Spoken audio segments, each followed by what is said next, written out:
अगर अहमद पटेल होते, क्या इंडिया अलायंस का इतना बुरा हाल होता जो हाल में अभी हुआ था? नीतीश कुमार चले गए, फिर जयंत चौधरी चले गए, समाजवादी पार्टी से दिक्कत हो गई, उधर लेफ्ट में देखिए बंगाल में क्या हो रहा है। क्योंकि अहमद पटेल को तो कांग्रेस पार्टी का चाणक्य माना जाता था। अगर वो होते, आपको लगता है ये अलायंस बहुत बढ़िया होता?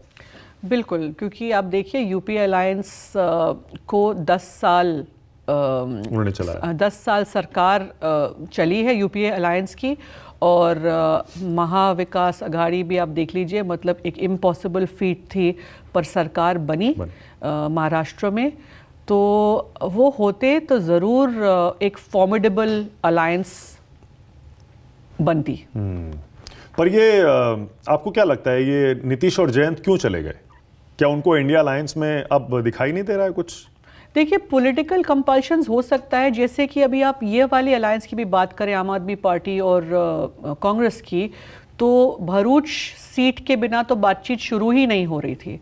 और क्योंकि भरूच देने की मांग कांग्रेस ने पूरी करी, तो इस वजह से असम बचा, गुजरात में 6 और सीटें बची, चंडीगढ़ बच गई, गोवा बच गई।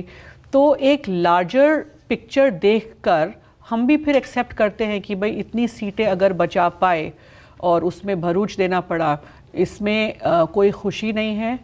मैंने जैसे कहा, पर्टिकुलरली भरूच सीट की बात करें तो पूरे डायनामिक्स चेंज हो जाएंगे, और ये साउथ गुजरात का एक बहुत ही इम्पॉर्टेंट विनेबल सीट था, और इसका जो कास्ट इक्वेशन है वो माइनॉरिटी प्लस ट्राइबल्स का रहा है, और प्रॉबेबली जितनी मेरी समझ है इसी सीट से हम साउथ गुजरात में या गुजरात में कम बैक कर सकते थे।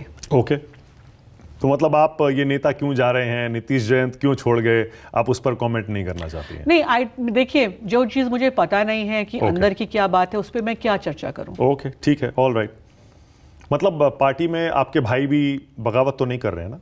उन्होंने कहा कि मैं चुनाव लड़ूंगा भरूच से, ऐसा एक उनका स्टेटमेंट आया। जी जी, देखिए, छोटे भाई है मेरे और गुस्सा है, तो समझ जाएंगे। ओके, अब मैं थोड़ा सा नेशनल पॉलिटिक्स पे भी और अहमद भाई के बारे में बात करना चाहता हूं आपसे।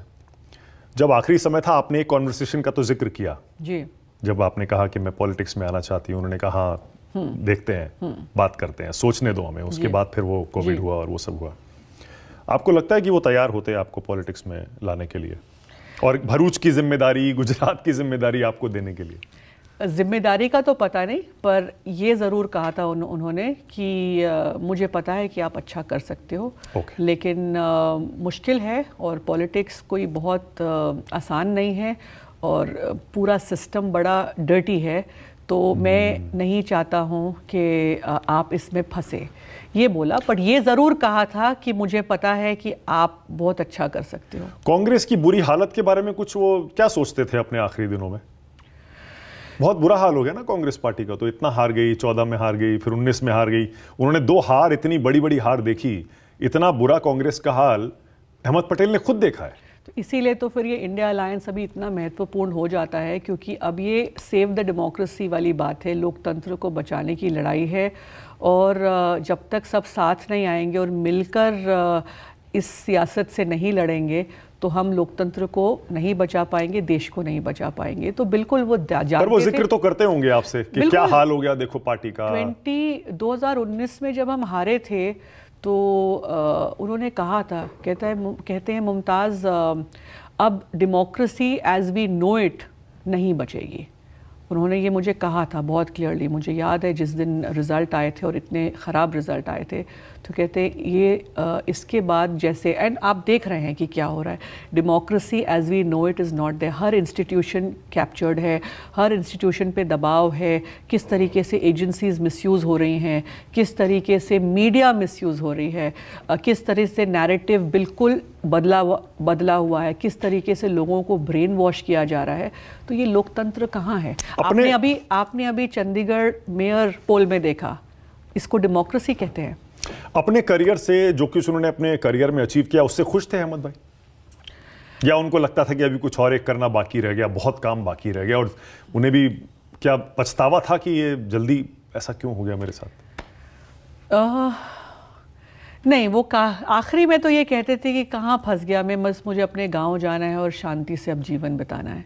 कहते थे आखिरी 1-2 साल में 2019, 2018, 19 के बाद ये कह रहे थे। मतलब वो आई थिंक किसी ना किसी तरीके से थक चुके थे, विच इज़ वाई शायद कोविड में भी लड़ नहीं पाए। एक तरीके से काफ़ी मेंटली भी डिस्टर्ब थे, और जब बीमार पड़े तो उनको एक वो भी फीलिंग आई थी कि अगर मेरी हेल्थ अब इस तरह रही तो मैं शायद पहले की तरह काम ना कर पाऊँ। तो वो भी उनको और डिप्रेस कर रहा था हॉस्पिटल में कि अब मैं काम कैसे करूँगा, मैं कैसे मतलब पहले की तरह एक्टिव रहूँगा। तो मेंटली काफ़ी थक चुके थे। ज़्यादा समय किसके साथ बिताते थे आखिरी जो कुछ साल रहे उनके?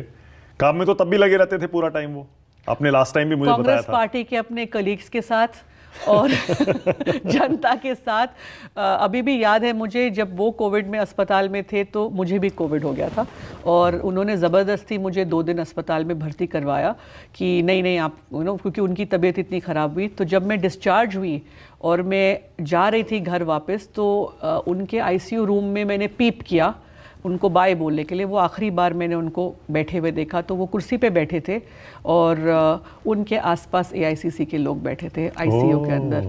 तो वो आखिरी मोमेंट तक तब भी वो कांग्रेस पार्टी की राजनीति पर दैट वाज वो शायद 20 दिन पहले था उनके गुजरने के। वो आखिरी बार मैंने उनको अलाइव देखा। उसके बाद तो फिर जो वीडियो पे देखते थे उनको या वेंटिलेटर पे चले गए तो वो अलग बात थी। बट आखिरी मेरी मेमोरी यही है कि एआईसीसी के लोगों के साथ सराउंडेड थे आईसीयू में बैठे हुए। एक आपकी पिक्चर भी है, तस्वीर जो मैंने आपके पीछे यूज भी की है, जिसमें आप एक सेल्फी ले रही हैं उनके साथ और वो अस्पताल के बिस्तर पर हैं। जी, ये तस्वीर आपने देखी ना? अभी मैं दिखाता हूँ, पीछे आई थी अभी। तो ये कब की है? ये बस ये आखिरी मुझे कोविड आखिरी 20-25 दिन की। जी ये आखिरी 20-25 दिन की है।